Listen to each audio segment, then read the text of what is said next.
anything or anyone I lay behind.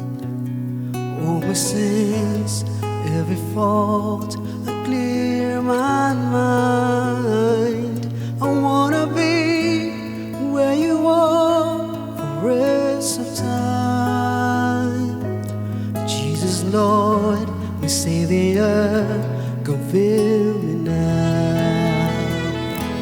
If anything or anyone I lay behind, all my sins, every fault, I clear my mind. I wanna live in your delight for all my time. Holy Ghost, empower me, come fill me now. I cannot live without you, Lord. I cannot do it all alone.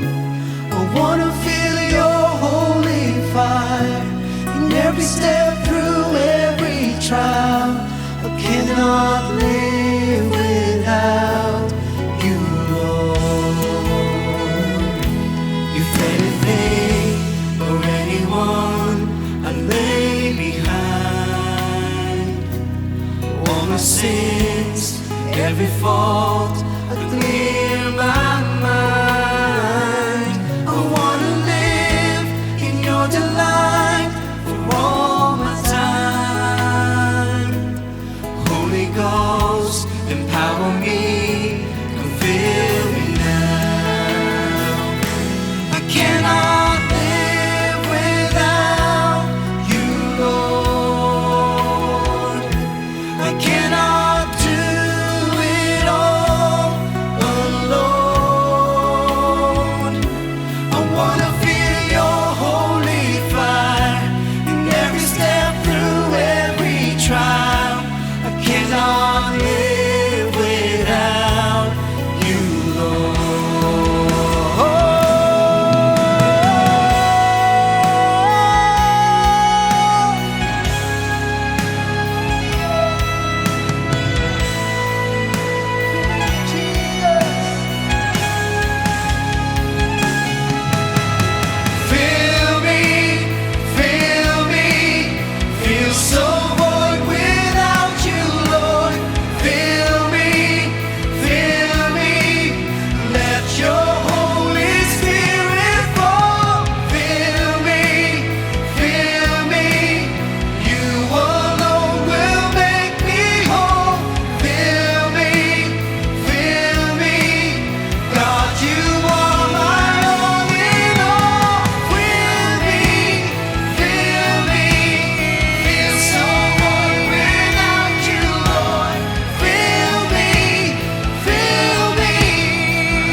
It's all about you. That's why I live, worshiping your name. It's all about you. That's why I'm here, for you have made me whole.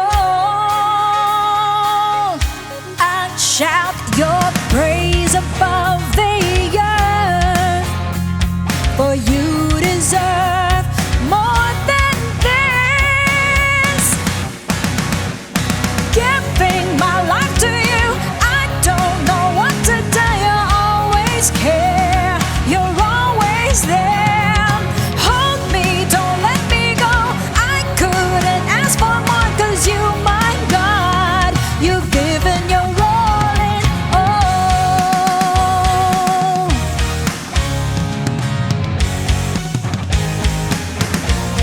It's all about you. That's why I live, worshiping your name. It's all about you. That's why I'm here, for you have made me whole. I shout your praise above the earth, for you deserve more than this. Giving my life to you, I don't know what to do. You always care, you're always there.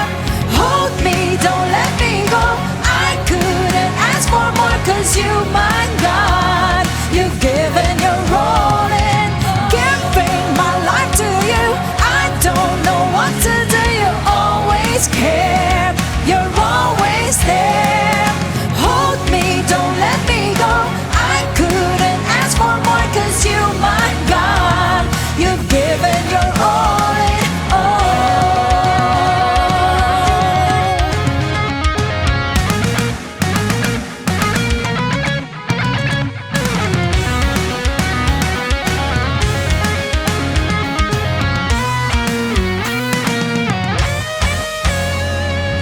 giving my life to you. I don't know what to do. You always care, you're always there. Hold me, don't let me go.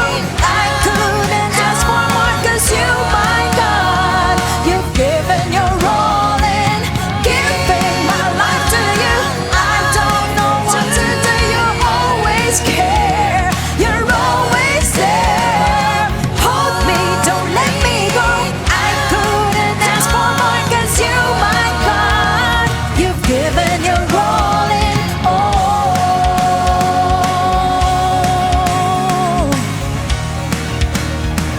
You've given your all and all.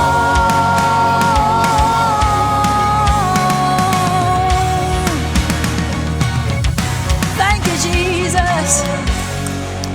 You've given up your life, oh God, just to save me, just to set me free.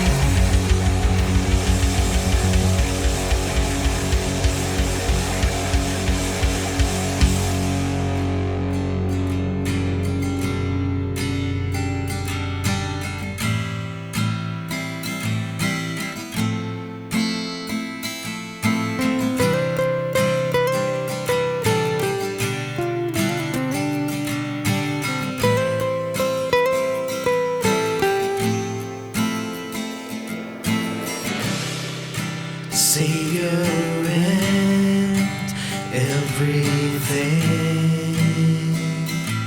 I found my way to you. In all my days, you are there. You never fail me, Lord.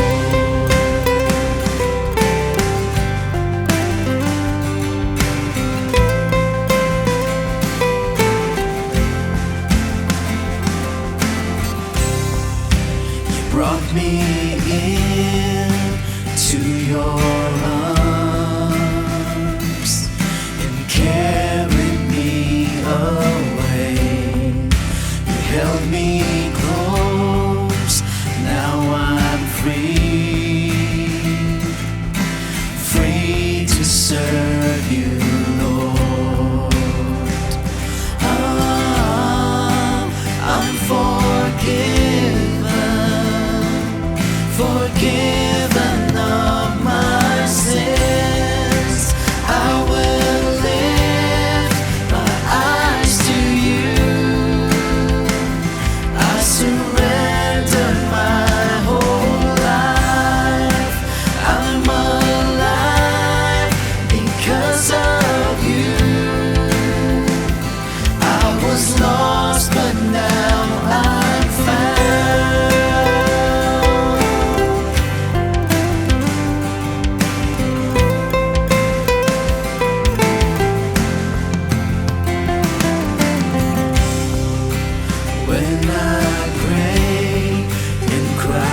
Panginoon. Maraming salamat po sa kaligtasan. Salamat sa kapatawaran. At salamat na patuloy mo kaming pinatatawad. Patuloy, Panginoon, na inililigtas. Minsan kami naligaw, pero ngayon natagpuan mo kami. Maraming salamat po.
In your wings, so Lord, I find my comfort. Keep me, Lord, and stay. Hear me now, I pray. In my darkest hour, strengthen me. Took away the blindness, now I see. In your sanctuary is where I wanna be. Take my hand and walk with me. All I want is to see you face to face, in your presence, sheltered by your grace. I can't stop praising, loving you just keeps me. All I want is to feel your warm embrace. In your loving arms I know I'll be safe.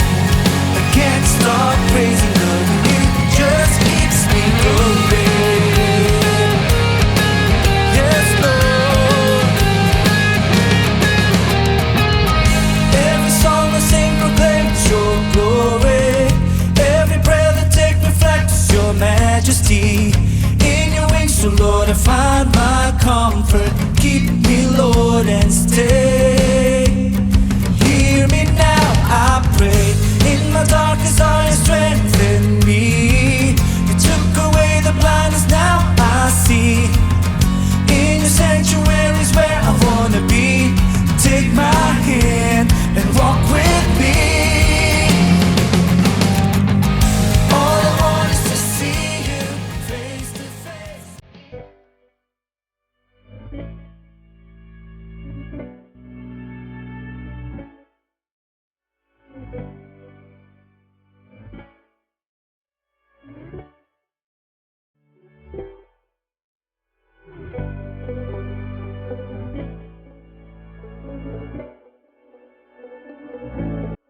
Want to learn and talk about the Bible from a bigger perspective down to its smallest detail?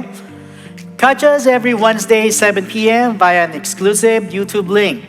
Only here on the Teaching Ministries Bible Survey. Hello, brothers and sisters.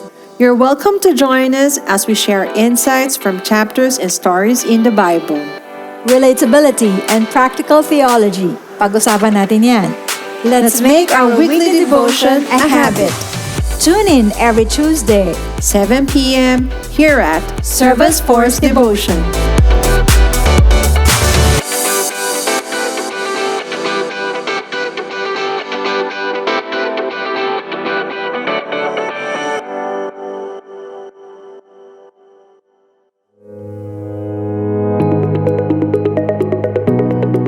Sinong ama nagplano na masama sa anak niya?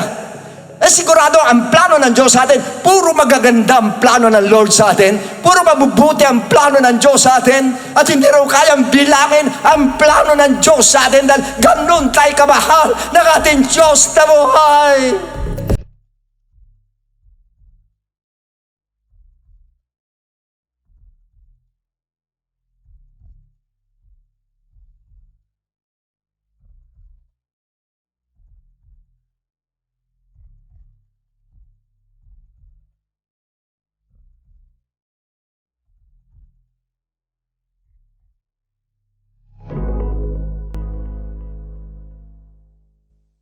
By the power of our Father in heaven, let us claim the victory.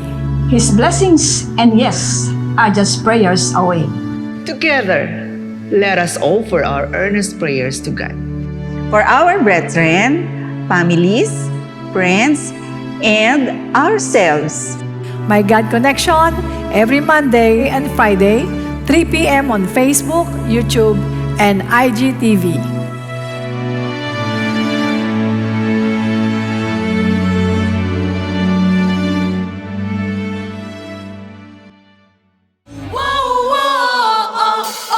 Sabi ko na nga ba, ikaw ang kailangan ko, ikaw lang ang buhay ko. Can't stop but praise your name. Amazing love displays at a cross. You are the only one who could ever do that. Inspire me with your love, 'cause you gave your life and holy blood for us. I'm saved and now I am set free. Your goodness is running after, it's running after me. Your goodness is running after, it's running after me. With my life laid down, I'm surrendered now. I give you everything. 'Cause your goodness is running, it keeps running after me.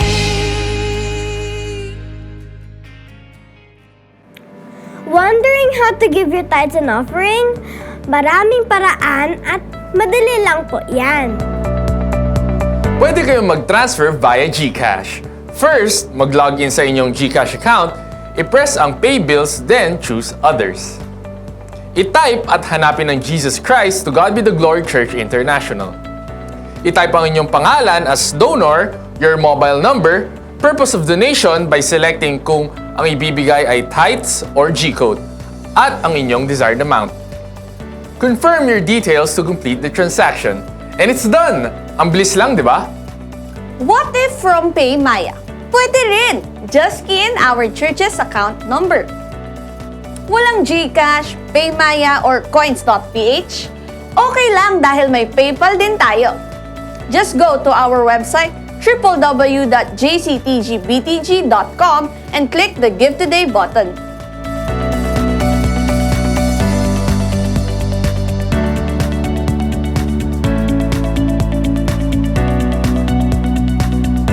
Bukas pa rin ang ating bank accounts para sa direct and online deposits. These are the account names, account numbers, kung saan ka pwedeng mag-deposit ng inyong tithes and offerings, Project G-Code, and Friends Again pledges.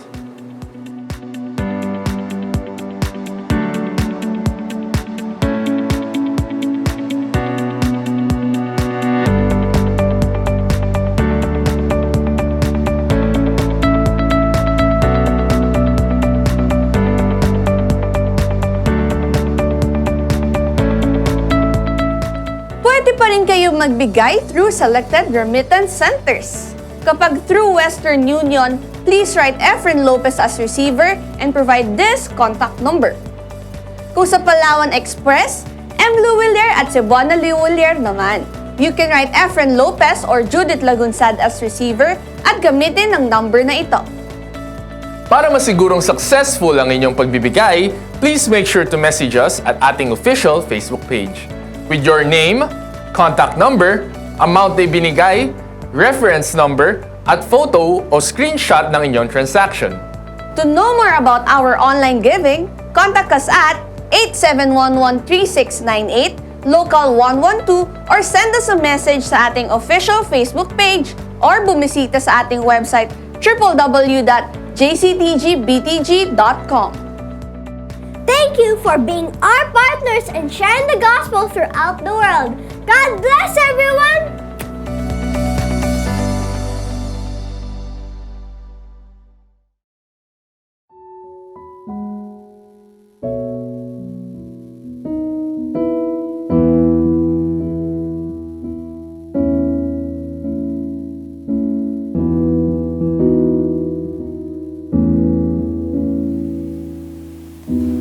Whom have I in heaven but you? There is nothing on earth I desire besides you.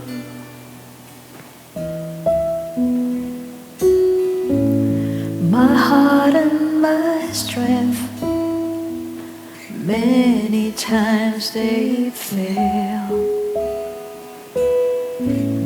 but there is one truth that always will prevail. God is the strength of my heart. God is the strength of my heart. God is the strength of my heart and my portion forever, forever, forever.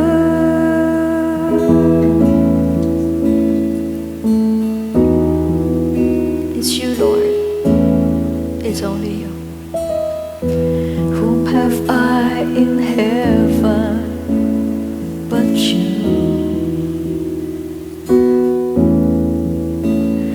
There is nothing on earth I desire besides you.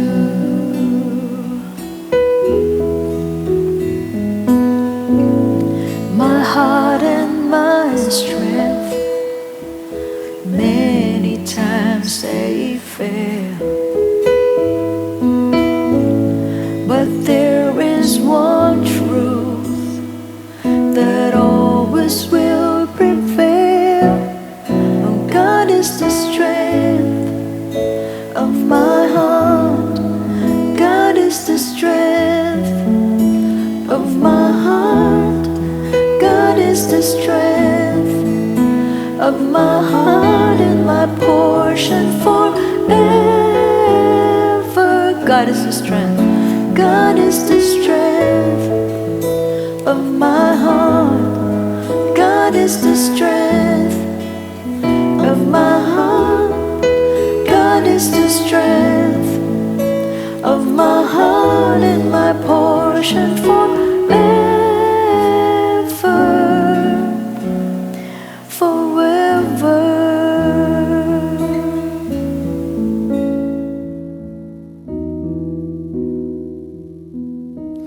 Praise God, isa po mapagpalang gabi sa inyo pong lahat. Maraming salamat po sa ating pong Panginoon. Gayon din po sa ating beloved Bishop Louie and Pastor Norma for allowing me to stand before you na makapag-share ng mga konting kaalaman po sa salita po ng ating Panginoon. Na alam ko po marami tayong natututunan and hoping nakakasunod tayo or we can follow yung lahat ng ating pong mga topics dahil napakahalaga po nito sa ating pong mga pang-araw-araw na buhay ay mai-apply din po natin siya. So sa pagkakataon pong ito mga kapatid, meron na naman tayo ulit na pag-aaralan but before anything else, yuko muna natin ang ating pong mga ulo. Tayo po muna humingi ng gabay sa ating Panginoon. Lord, we thank you so much, Panginoon, for this wonderful night na binigyan niyo po sa amin na muli makapag-aral ng salita mo. Patuloy kami dumadalangin sa iyo, Panginoon. Linisin mo aming mga puso at isipan.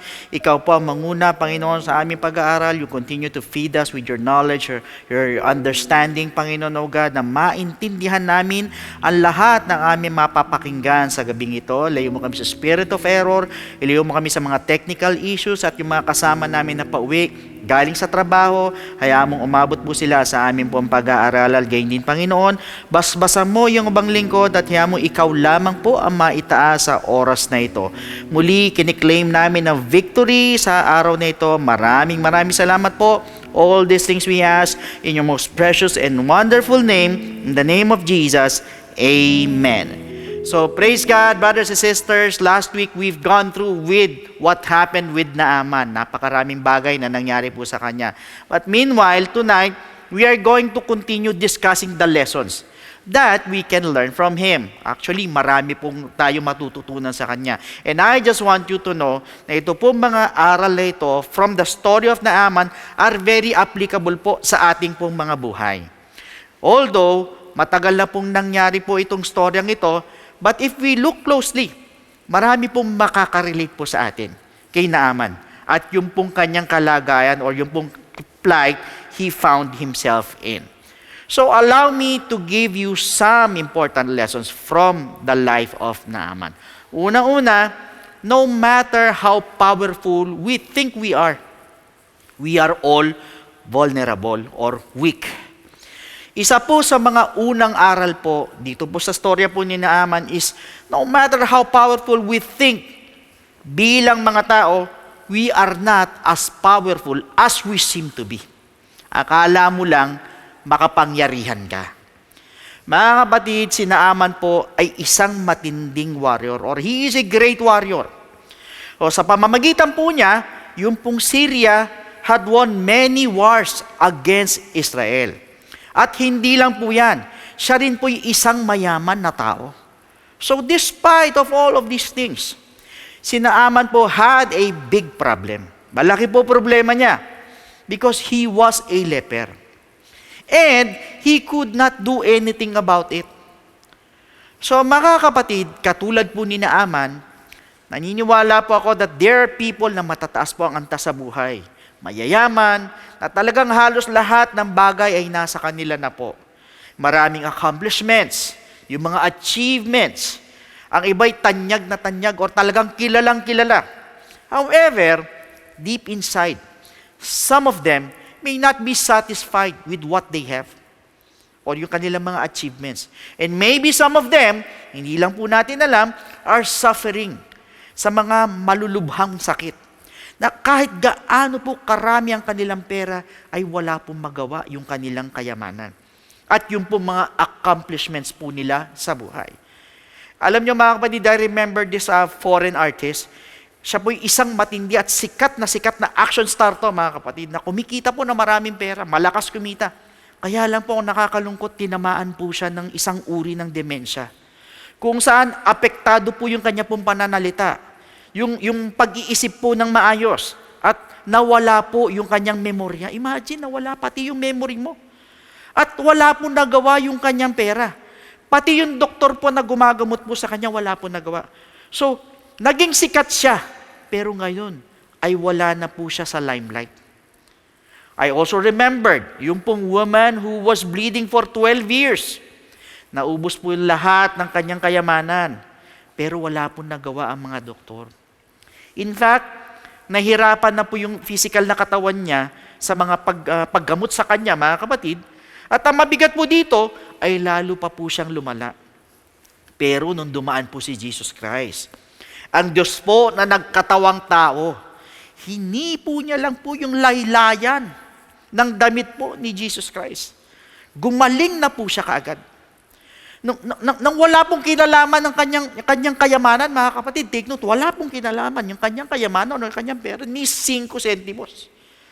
Kaya po ang pinaka-lesson po dito, no matter how rich, no matter how powerful or famous you are, one day, kakailanganin mo ang Diyos. Dahil wala pong magagawa ang iyong pera, yung katanyagan at kapangyarihan mo. Isang araw, hahanapin mo ang Diyos. Second lesson po na matututunan po natin sa buhay po ni Naaman. Brothers and sisters, I believe that pride will make us miss our breakthrough and blessing. Mga kapatid, ito po yung pangalawang aral na matututunan natin sa storya ni Naaman. It has to do with pride. For your information, si Naaman po was a very proud man.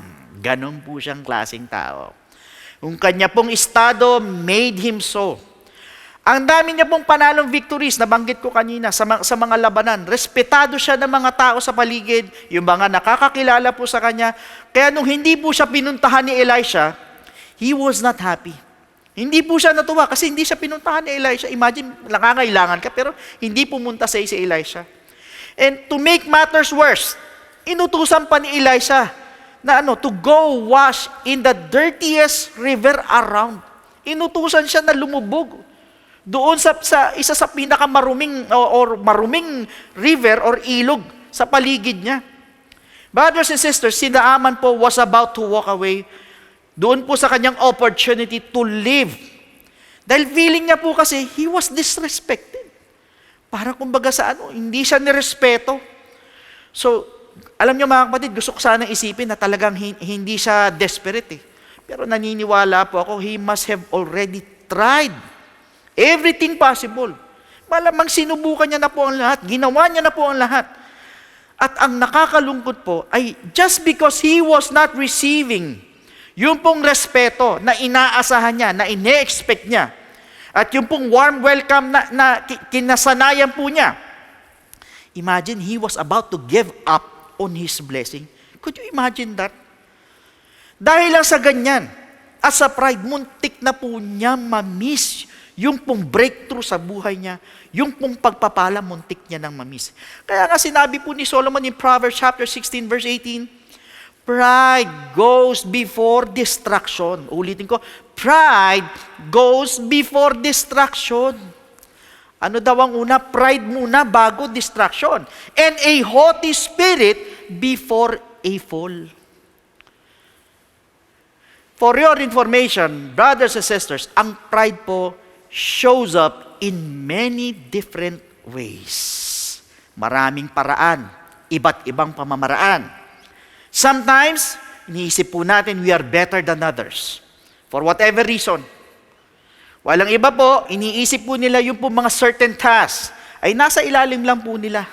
Yung mga yan, nasa ilalim lang. At mas mataas daw po sila dyan. At iniisip nila na lahat ng tao should treat them the way they deserve to be treated. Yun po ang nasa isip nila, yun po ang mentality nila. Alam niyo po, ang sabi po sa Romans chapter 12 verse 3, for I say, through the grace given to me, to everyone who is among you, not to think of himself. Not to think of himself. Huwag mo daw isipin yung sarili mo. Ano daw? More highly than he ought to think. Ayun, more highly than he ought to think. But to think soberly as God has dealt to each one a measure of faith. Mga kapatid, alam po ng Diyos kung gaano po kataas ang pride po ni Naaman. Kahit ano po, or sino po ang itinapat po ng Diyos sa kanya. Unang-una po si Elisha. Mga kapatid, hindi man lang kinilala sa mataas na lipunan. Hindi po mayaman, hinahamak pa ng mga tao, at ang mabigat, hindi man lang po siya hinarap. But rather, inutusan lang po niya yung messenger niya na pumunta kay Naaman. Hindi siya hinarap ni Elisha. Pangalawa, tinapat sa kanya, isang aliping batang babae lang. Ang ginamit po ng ating Panginoon para kumbinsihin siyang sumunod. Can you imagine? Alipin na batang babae ang kumausap sa kanya, nagkumbinsi sa kanya. Kaya nga mga kapatid, ganun po tayo, ibababa po ng Diyos. Pagsaksakan po ng taas po ng ating pong pride. In fact, naniniwala ako na isa pong dahilan kaya po nagkaroon po siya ng ketong. Ito po si Naaman dahil po ang taas po ng kanyang pride. Alam niyo kung bakit? Sapagkat po ang sabi ng Bible, ang nagmamataas ay ibababa po ng Diyos. Pangatlo po, God does not always work according to our expectations. Mga kapatid, ito pong si Naaman was not happy with Elisha's instructions. Hindi po siya natuwa. Probably may iniisip siyang ibang bagay na gusto niyang mangyari sa kanya. Ayaw niyang lumubog sa Jordan River. Because it was the muddiest and dirtiest river around. Madumi po kasi yung Jordan River. So, meron pong ibang mga option. Meron pong mga ibang mga river sa paligid. Kaya nga sabi po sa 2 Kings chapter 5 verses 11 to 12, but Naaman became furious and went away and said, nagalit po siya, indeed, I said to myself, he will surely come out to me and stand and call on the name of the Lord his God. Tatawagin niya yung pangalan ng kanyang Diyos. And wave his hand over the place and heal the leprosy. Are not the Abana and the Pharpar, the rivers of Damascus, ayun po, yung pong Abana at yung pong Pharpar, yung iba pa pong mga river po yan, better than all the waters of Israel? Yun po ang sabi niya. Could I not wash in them and be clean? Hindi ba pwede doon na lang ako maghugas? Doon na lang ako lumubog para luminis ako? So, he turned and went away in a rage. So, nagalit po siya. At ang hindi niya po kasi alam, mga kapatid, ganyan po, trumabaho po kasi ang Diyos. He almost never does kung ano po yung iniisip po natin na gagawin po niya or yung pong iniisip natin na dapat gawin niya. Mga kapatid, God has a way of challenging our thoughts. Yung pong pride po natin. Na the usual na pag-iisip po natin regarding po sa Kanya. Brothers and sisters, sa bawat miracle, ang ginagawa ng Panginoon, He stretches us para magbago, para mag-change po tayo. Yung mga nakakagulat at yung pong mga nakakatakang mga pamamaraan ng ating Panginoon, yung mga boundaries ay napupush po. At isa po sa mga aral po dito, sa istorya po ni Naaman, that we can take away is, pag tayo po humihingi po sa Diyos ng isang bagay, humihingi tayo sa Diyos ng pabor, we should maybe leave ourselves open. Bakit? Because we never know which direction God will come from. Hindi natin alam kung saan direksyon, kung ano ang diskarte ng Diyos, kung ano ang gagawin ng Diyos, hindi po natin alam. Kaya nga sinabi sa Isaiah chapter 55 verses 8 to 9, for my thoughts are not your thoughts. Ayun, malinaw na sinabi ng talata. For my thoughts are not your thoughts, neither are your ways my ways, declares the Lord. As the heavens are higher than the earth, so are my ways higher than your ways, and my thoughts than your thoughts. Malinaw na sinabi po ng mga talata, at ganyan po kalayo po ang isip po at pamamaraan po ng Diyos sa tao. Malayo. Mga kapatid, ang nasa isip po kasi ni Naaman na marumi po yung ketong niya. Kaya dapat, malinis din yung tubig na ipalilinis mo sa kanya or yung pong lulubugan niya. At alam ko po na ganun din po ang ating pong kaisipan. Now, once marumi yung kamay natin, for example, yung ating pong mga paa, yung buong katawan po natin, dapat malinis din yung tubig na ipanghuhugas o ipanglilinis mo. Pero ang nangyari po kay Naaman, na ginawa po ng Diyos ay, marumi na po yung ketong. Literally, marumi po yan.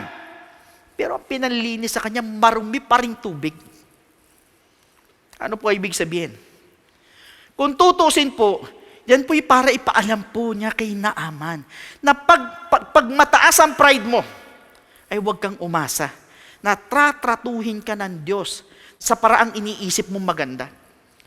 Ganyan po ang ating Panginoon. Kaya nga, ang pinaka-the best dyan, mga kapatid, sabihin mo na lang sa Lord, Lord, thy will be done. Kung ano yung kalooban mo, yun po ang mangyari. Amen po ba? Nandyan pa po ba kayo? Now, pang-apat, mga kapatid, humility can save your life. Ang pagpapakumbaba po ay kayang iligtas ang buhay mo. Even though mataas mo ang pride po ni Naaman, mga kapatid, ay natuto po siyang magpakumbaba nang sabihin po sa kanya ng alipin niyang babae na ang lahat ay gagawin niya para lang siya po ay gumaling. So, meaning to say, wala na po siyang choice kung hindi magpakumbaba. At yan din po ang gusto linawin ko sa inyo lahat, mga kapatid. Pag tayo po'y nagmamataas, ilalagay po tayo ng Diyos sa posisyong wala kang magagawa kung hindi magpakumbaba. And you know what? This happened to King Nebuchadnezzar. Nangyari po sa kanya yan. In Daniel chapter 4 verse 30, basahin po natin. The king spoke saying, "Is not this great Babylon," sabi niya, "that I have built," take note, "that I have built," na tinayo ko for a royal dwelling, by my mighty power, sa pamamagitan ng matindi kong kapangyarihan, and for the honor of my majesty. So dito po lumabas po mismo sa bibig po ni King Nebuchadnezzar na siya po yung nagtayo ng Great Babylon sa pamamagitan mo ng kanyang matinding kapangyarihan. Pero hindi pa po siya natatapos magsalita. Hindi pa po tapos, mga kapatid. Ay bumaba po ang hatol ng Diyos sa kanya. Imagine, inalis po siya sa kaharian. Pagkatapos, dinala po siya sa kagubatan, sa forest. Pagkatapos noon, hindi lang yun na nangyari sa kanya, pinakain pa po siya ng damo na katulad ng isang baka. Could you imagine that? Hari ka, sinabi mo pa na ikaw yung nagtayo ng Great Babylon, pagkatapos ngayon, kumakain ka ng damo. Hanggang sa ma-realize po niya na ang Diyos po ang makapangyarihan sa lahat. And meanwhile, in Philippians chapter 2 verse 8, basahin po natin, "And being found in appearance as a man, he humbled himself and became obedient to the point of death, even the death of the cross." Brothers and sisters, dito po malinaw po na sinabi po ni Apostle Paul that Jesus Christ humbled himself. Sa paano pong paraan? In Philippians chapter 2 verse 6, "Who, being in the form of God, did not consider it robbery to be equal with God." Ulitin ko, he did not consider it robbery to be equal with God. Ano po ibig sabihin? Meaning, bagamat siya po ay Diyos, pero hindi niya po ipinantay yung kanya pong sarili bilang Diyos. Imagine, Diyos yun. Pero hindi niya pinantay yung sarili niya. And in verse 7, "But made himself of no reputation." Ulitin ko, "But made himself of no reputation, taking the form of a bondservant and coming in the likeness of men." So una, siya po'y pumayag na magmistulang alipin sa harapan ng maraming tao, mga kapatid. Na kanya lang nilalang, nilikha lang niya. Could you imagine that? Ikaw lang ang lumikha sa tao, pero ngayon, ikaw yung nagmistulang alipin sa harapan ng mga tao. At hindi lang po yan. Nakitulad po siya sa tao. Take note, hindi po sa mga mararangal na tao, hindi po sa mga tanyag na tao, kung hindi po sa mga aba, sa mga lowly, sa mga minamaliit na tao na tulad po ng isang anak po na mahirap na karpintero. At pagkatapos, ay dinanas niya po yung matinding hirap sa buo niya pong katawan. Pero, buong pagpapakumbaba pa rin po siyang sumunod sa kabila ng mga matitinding sakit na nararamdaman po niya hanggang siya po'y mamatay sa cross of Calvary. Kaya lang, mga kapatid, ano naman po ang naging bunga po ng kanyang humility po sa atin? In Ephesians chapter 2 verse 12, "That at that time you were without Christ, being aliens from the commonwealth of Israel and strangers from the covenants of promise, having no hope," wala daw pag-asa, "and without God in the world," wala daw tayong Diyos sa mundo. Yan po yung ating dating kalagayan, mga kapatid. Nung wala pa po tayo sa tunay na Diyos, ganyan po tayo. Yan po ang estado po natin. Una, wala tayong Kristo sa puso. At alam po nating lahat, pag wala po si Jesus Christ sa atin, wala po si Jesus Christ sa iyo, ay wala pong kaligtasan ng iyong kaluluwa. Kaya siguradong sa impyerno po ang tuloy mo pag wala si Kristo sa iyo. Pangalawa, tayo po yung mga strangers lamang po at hindi po kasama sa mga pangako ng Diyos. Yan po ang estado natin dati. At alam po nating lahat na ang mga pangako po ng Diyos ay ang kailangan natin sa buhay. At hindi lamang po yan, mga kapatid, pangatlo po, wala daw tayong pag-asa. Wala tayong pag-asa. Ibig sabihin, kung meron kang sakit na matindi, na mabigat, na malubha, wala kang pag-asa. Wala kang pag-asang gumaling. Meron kang problemang matindi pagdating sa finances, wala ka rin pag-asang makaahon. Wala kang pag-asa na malutas yung problema mo. At anumang klase ng problema na matitindi, na mabibigat, especially sa ating pong spiritual or sa spiritual aspect, wala kang pag-asang maligtas. And worst of all, wala kang Diyos sa mundo. Imagine that. Brothers and sisters, tatanungin ko po kayo, anong klaseng buhay ang meron kapag wala kang Diyos sa buhay mo? Yes, marami pong tao walang Diyos sa buhay, pero pinagpapala, umaasenso pa. But I guarantee you, ano man ang mangyari sa mundo na hindi maganda, tulad po ng mga gera, kabi-kabila, lindol dito, lindol dyan, yung mga taggutom, yung sobrang kasamaan or wickedness, yung mga pestilences na yan, mga kapatid, walang Diyos na magpro-proteksyon sa'yo.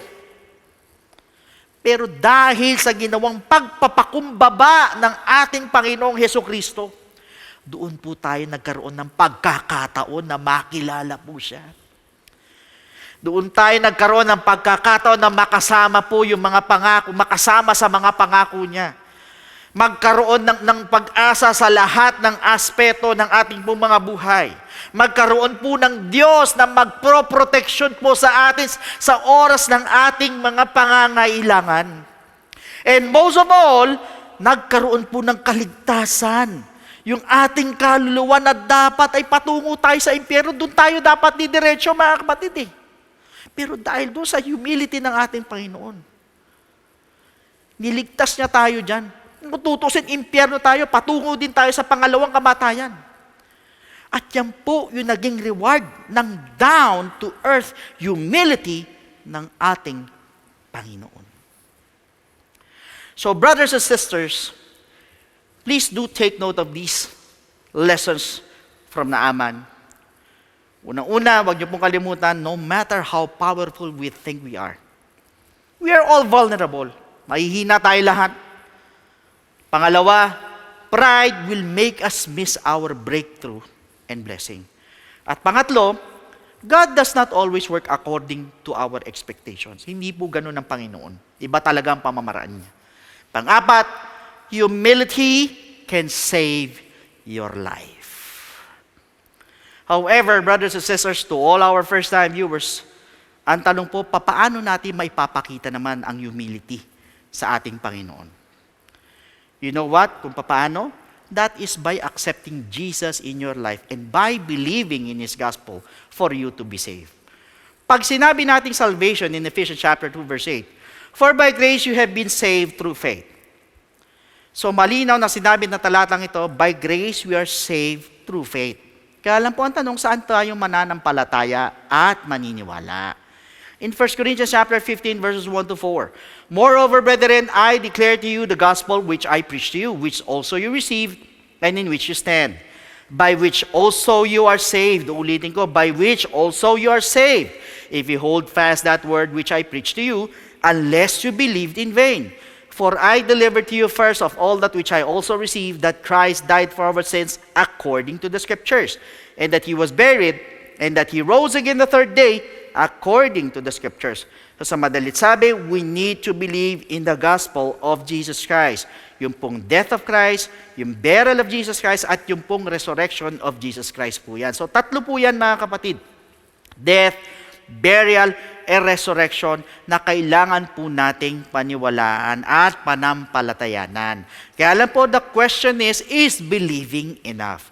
Pag tayo po ba'y naniwala, sapat na po yun, wala na po tayong gagawin, tutuldok na po tayo doon. Alam niyo po, ang sabi po sa 1 Peter chapter 4, verse 17, "For the time has come for judgment to begin at the house of God. And if it begins with us first, what will be the end of those who do not obey the gospel of God?" Ano daw ang katatapusan, ano daw ang dulo doon sa mga hindi sumunod sa gospel ng ating Panginoon? O sa madalit sabi, the gospel of Christ must be obeyed. Pag tayo po'y nanampalataya, tayo po'y naniwala, kailangan lakipan po natin ng pagsunod. So pag tayo po'y may faith doon, or we believe in that gospel, we need also to obey that gospel. But the question is, how will you obey? In the book of Acts chapter 2, verse 38. Then Peter said to them, "Repent and let every one of you be baptized in the name of Jesus Christ for the remission of sins, and you shall receive the gift of the Holy Spirit." Now, first is repentance. Tayo po'y magsisisi po ng ating po mga kasalanan. We are going to ask for forgiveness.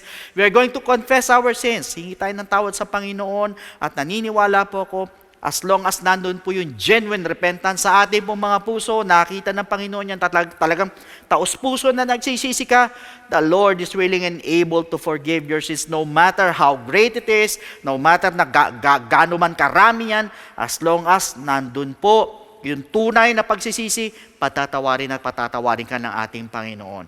Diyan din po papasok yung pong death to sin. So yan po yung unang step, we need to repent. Second, we need to be baptized in the name of Jesus Christ. So tayo naman po ibabautismoan sa tubig. So ilulubog po tayo sa tubig in the name of Jesus Christ po yan. At ang sabi po sa Romans chapter 6 verse 4, "Therefore, we were buried with Him through baptism into death." Ulitin ko. "Therefore, we were buried with Him through baptism into death, that just as Christ was raised from the dead by the glory of the Father, even so we also should walk in newness of life." O sa madali sabi, we need to be baptized in the name of Jesus Christ. So para bagang inililibing naman po natin ang ating po mga kasalanan, kasabay naman po ng paglilibing kay Kristo. So yan po yung pangalawang step. We need to be baptized in the name of Jesus Christ. And the third step is we need to receive the gift of the Holy Spirit. Diyan naman po papasok yung ating pong transformation, yung ating pong regeneration. So sa madalit sabi, tayo'y mababago na po, na nabanggit din po sa book of Romans chapter 8 verse 11. In fact, once we receive the gift of the Holy Spirit, we are also receiving power. Aminin nyo man na hindi. Lahat tayo may kahinaan. At mahirap pong mapagtanggumpayan ng kahinaan sa ating mga sarili lang. But once you have the gift of the Holy Spirit in you, or the Holy Spirit itself ay nasa inyo, yan po yung tutulong po sa atin para mapagtagumpayan yun lahat ng ating po mga kahinaan, at yan din po yung magpapaalala po sa atin para makasunod po tayo sa kalooban ng ating Panginoon. So take note, ito pong tatlong ito ay kailangan maganap or mangyari po sa ating po mga buhay. Unang-unang, we need to repent. Second, we need to be baptized in the name of Jesus Christ. And thirdly, we need to receive the gift of the Holy Spirit. And that is what we call the good news. And that is the gospel of Jesus Christ. So at this moment, sa lahat po ng mga gustong tumanggap sa ating Panginoon, pwede po ba na itaas po ninyo inyong dalawang kamay bilang tanda ng pagsuko? Yuko po ninyo inyong mga ulo. And please repeat after me with this prayer na nandoon buong puso, na tayo po'y nagsisisi at humihingi po ng tawad sa ating pong Panginoon. Sige po, sumunod po kayo sa akin sa prayer na ito. Panginoong Hesus, lumalapit po ako sa iyo bilang isang makasalanan. Patawarin mo po ako sa lahat ng aking mga pagkakamali at pagkukulang. Sa oras na ito, tinatanggap po kita bilang sariling tagapagligtas, at tinatanggap po kita bilang Diyos ng aking buhay. Naniniwala po ako na ikaw ay namatay, ikaw ay nilibing, at sa ikatlong araw ay nabuhay na magmuli. Tulungan mo po ako makapagsimula ng bagong buhay. At idagdag mo po ako sa iyong kaharian. Maraming salamat po sa pangalan ni Jesus. Amen. Yan po yung unang step. Para sa pangalawang step po, andyan po mga telephone numbers po natin sa baba po ng mga screens po ninyo.